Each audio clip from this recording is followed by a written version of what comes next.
he is Pro Football Hall of Famer himself now, my friend from NFL Network, Game Day Morning, Kurt Warner. How are you, Kurt?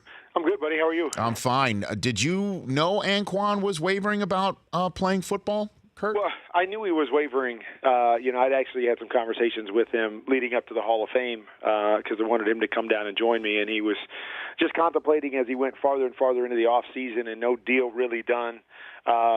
Whether this was going to be the time where he decided to hang it up or not, and then hadn't really had any conversations with him since he signed his deal with Buffalo. So knowing that he was wavering and then signing the deal, I kind of thought, okay, he's at least going one more year. Haven't really had a chance to talk to him since he made that decision. I texted him yesterday and just congratulated him on a great career, but wasn't fully sure on what led to this decision after signing that contract. But I know it's been hard on him and his family the last few years as he left Arizona, and it seemed like he was bouncing all over with different teams. And and that's so important to him to make sure that his family's with him and he gets to spend time with them and that they're a priority.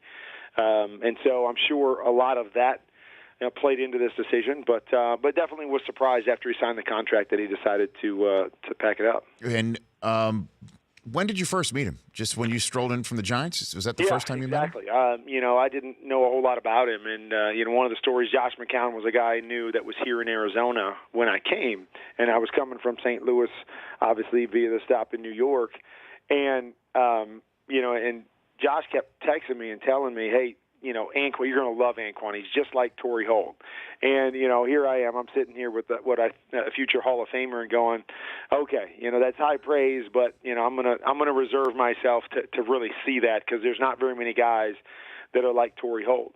And when I got here, I saw exactly what he was talking about, the pro that he was, the ability to do so many different things. Unbelievable competitiveness. I don't know if I ever played with a guy that was more competitive than Anquan Boldin. Just a pro's pro. And, it's funny because we actually had conversations when I was here, so that was, however many years ago, 7 years ago or more, with Anquan going, how long are you going to play? And at that time, Anquan was a guy that was very self-conscious that life was so much bigger than football. And I remember when he was here thinking, he could retire at any moment and be 100% fine. Some guys, it's like, this is all I really know. I'm going to play until they kick me out. Anquan, I've kind of waited every time that his contract has been up somewhere. I've texted him. I'm like, all right, is this it? And he goes, I'm not really sure yet. And so I always appreciated that about him because he was very conscious of the community and his family and things beyond football, that he loved football and loved to compete and was gifted to do it. But it was never the thing that drove him to the point where he had to do it. And so I've been waiting for this moment for a long time going, okay, he'll go back and play or he won't, and he's going to be 100% fine either way, and it won't surprise me either way. And that's just kind of the guy he was. And so I look forward to seeing what he does next because he's not going to be the guy that sits on his couch. He's going to go out and make a difference and continue to make a difference across the country, and I'm excited to see what he chooses to do next. Kurt Warner here on the Rich Eisen Show. That competitive spirit of just thinking about his career, that moment where he kind of went at Todd Haley, your offensive coordinator, right in the middle of a playoff run that wound up in the Super Bowl, Kurt, right? I mean, would you point to that and say that that's the sort of stuff you're referring to? Well, yeah, I mean, that kind of stuff. It was one of those situations where we had a certain grouping in and, it was late in the game and, he was running around, so we pulled him out. And, he was just one of those guys that when the game's on the line, he wants the ball in his hands and he wants to be on the field. And he's competitive, he's fiery. You watched him play. He was tough, he was physical. So that was the kind of attitude that he brought no matter what he was doing. And so, I got into it with Todd on the sideline every once in a while. So if I could get into it with Todd, Todd was a little bit fiery too. So there was definitely those moments with Anquan, but it was just the competitiveness that give me the ball, put me on the field. I make our team better when we're out there. And it's so much what I loved about him, and I loved playing with him because of it. And, the great thing is he's one of those guys that everybody would watch him year in and year out, and they would say, oh, he's replaceable. He's not the fast guy. He's not this. He's not that. And I watched team after team say, oh, we can replace him. yet nobody is able to replace an Anquan Boldin. When we lost him in Arizona, there was no replacing him. He goes to the next team and leads them in receptions. Then he goes to the next team and leads them in receptions. And he does it throughout his entire career. And it just speaks to, when you know him, that's the pro that I'm talking about. Is you can bring in 10 guys that are quote-unquote more talented than him.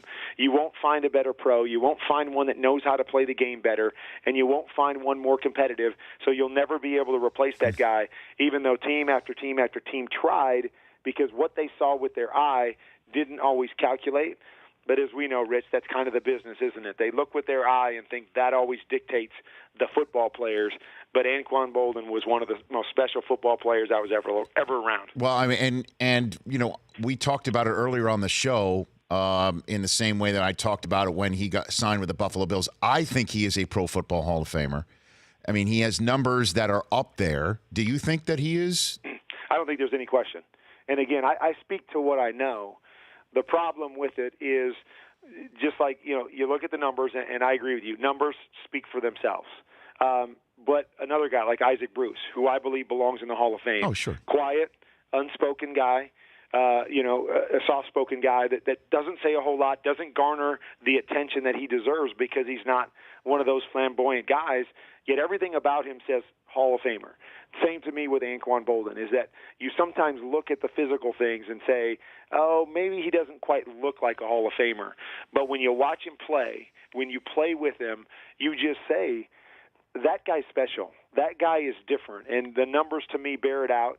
And I've always said, to me, what makes guys even more special is guys that go from team to team to team and put up the same kind of numbers and lead a new team, because that's very difficult to do, to move someplace, find a home, find yourself, comfortable in a new system and be able to excel when you're bouncing from one place to another. And that's what I saw Anquan do, is he went and he made every team he was with better. He made every quarterback he was with better. And he led every team he was with in receptions and yards, and he stacks up in the top 15 of all time. So to me, it's a no-brainer.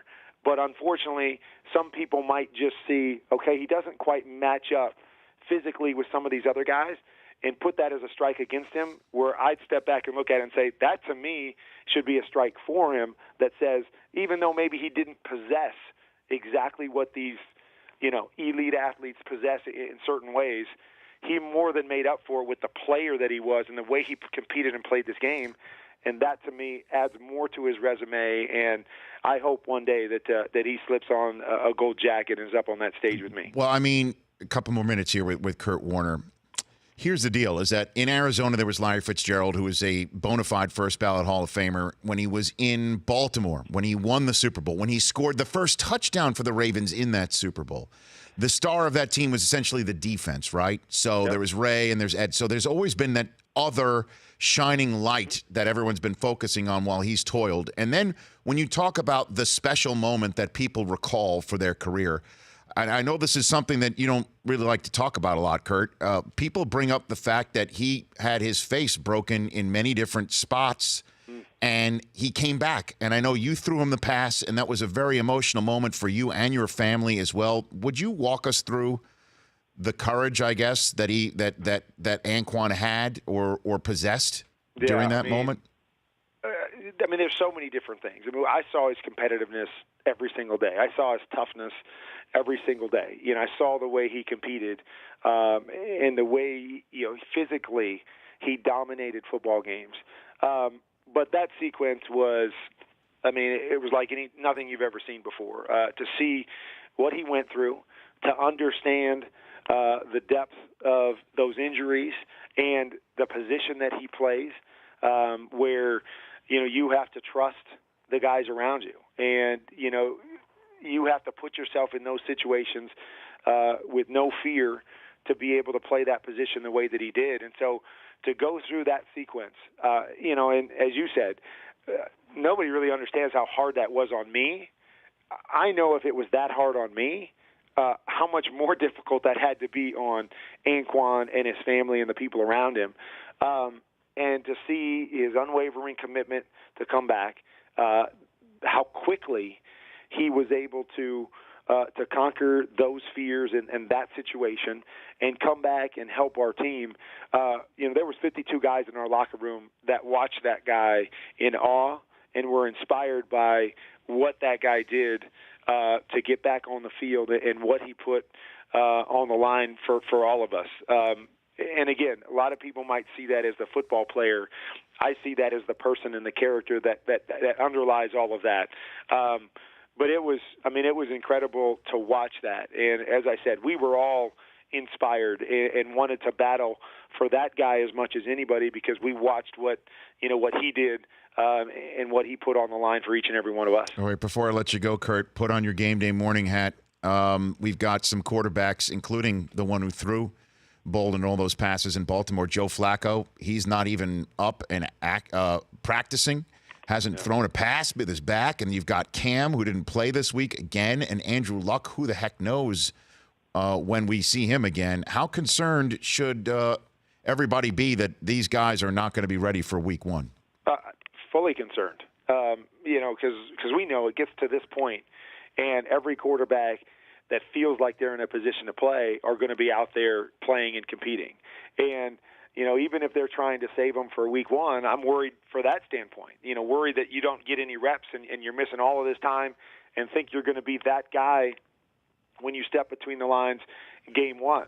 And if you can't go out and practice and throw everything right now, then, what makes me think that you're going to get through 16 games being able to play at that level and take the hits and do the things that you're going to have to do, that goes through an NFL season. So I'm fully concerned about all those guys. The farther this thing goes, the more concerned I am that, A, they're not going to be there, and B, if they're there, how long is it going to take them to get up to speed? Because what we know is every game is extremely important, and if you fall behind the 8 ball early, it is tough to make those games up. So if I'm those teams, I'm fully concerned right now, especially with some of the questions at the backup spot that you have as well. It's not like you have, this solid guy sitting behind him and go, okay, he can suffice for 3 or 4 weeks if need be.